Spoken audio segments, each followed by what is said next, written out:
In early 2007, a seemingly harmless radio challenge in Sacramento, California would lead to one of the most tragic and avoidable deaths in radio history. 28-year-old Jennifer, a devoted mother of 3, had no interest in video games herself. But when she heard that a local radio station was hosting a contest to win a Nintendo Wii, something her children had been dreaming about, she didn't think twice. The contest was called Hold Your Wii for a Wii. The idea? Contestants would drink water in increasing amounts and try not to urinate for as long as possible.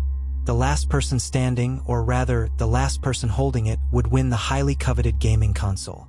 Sounds absurd, but this was 2007. The Nintendo Wii had just launched the previous Christmas, and it was completely sold out everywhere. Desperate parents were searching endlessly just to find one.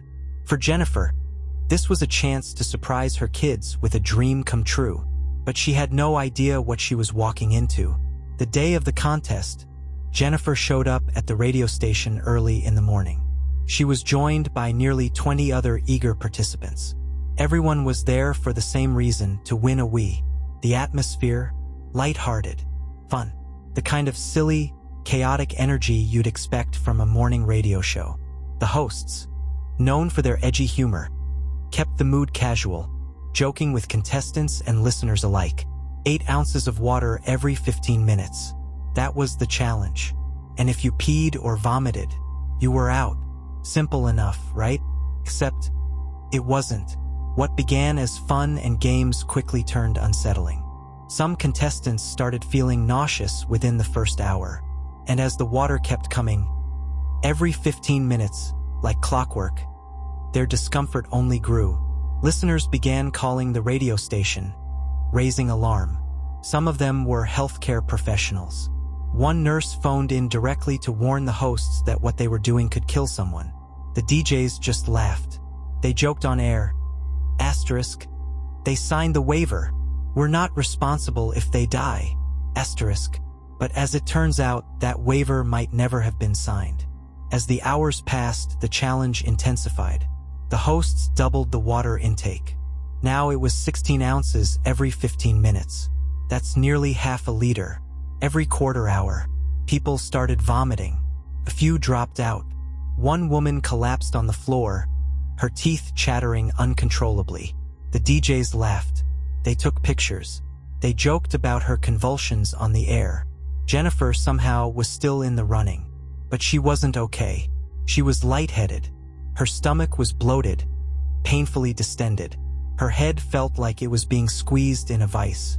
Still, she pushed on because she was a mom, and moms don't quit easily. Came down to Jennifer and one other contestant. For hours had gone by. Jennifer had drunk nearly 2 gallons of water. No food, no bathroom, no breaks. Finally, her body gave out. She couldn't take the pain anymore. She stepped down, finishing second place. No Wii, no prize worth bragging about.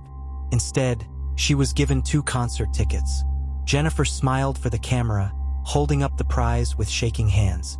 It would be the last photo ever taken of her alive. Jennifer left the studio in tears. Her head was pounding, and the pain had become unbearable. She called her boss to say she wouldn't be coming to work. When she got home, her condition had worsened. She looked in the mirror and barely recognized herself.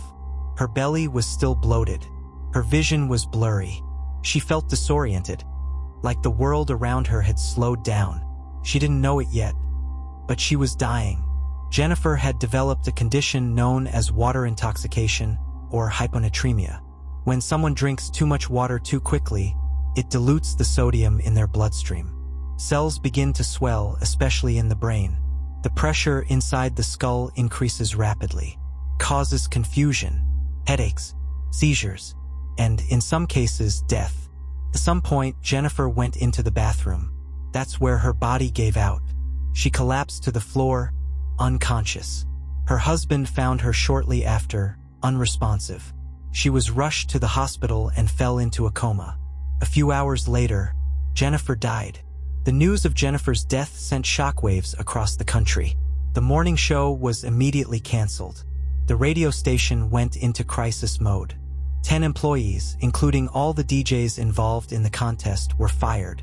And then came the lawsuits. Jennifer's husband took the station's parent company to court. And here's where the most chilling detail came out. Jennifer never signed a release form, despite what the hosts claimed on air. She never gave legal consent for what happened that day. All those jokes about "we're not liable," they signed the waiver, were lies. The court ruled in favor of the Strange family. The station was held accountable for gross negligence. Jennifer's family was awarded $16.5 million. But no amount of money could replace a mother of 3 who died trying to win a gaming console for her kids. It was also avoidable. A mother entered a silly contest for her children, thinking it was harmless fun. But under the jokes, the banter, and the cameras, no one took the risk seriously. Not even after nurses warned them. Not even as people collapsed. Jennifer's story is a painful reminder that entertainment, no matter how fun or lighthearted it seems, should never come at the cost of human life. And when those in charge ignore warnings, brush off responsibility, and laugh in the face of danger, tragedy is never far behind. This is Trace of Evil, where we tell stories not just to shock you, but to remind you how quickly the ordinary can turn into the unthinkable. If this story moved you, subscribe. More real stories are on the way. Until next time, stay curious, stay careful, and stay human.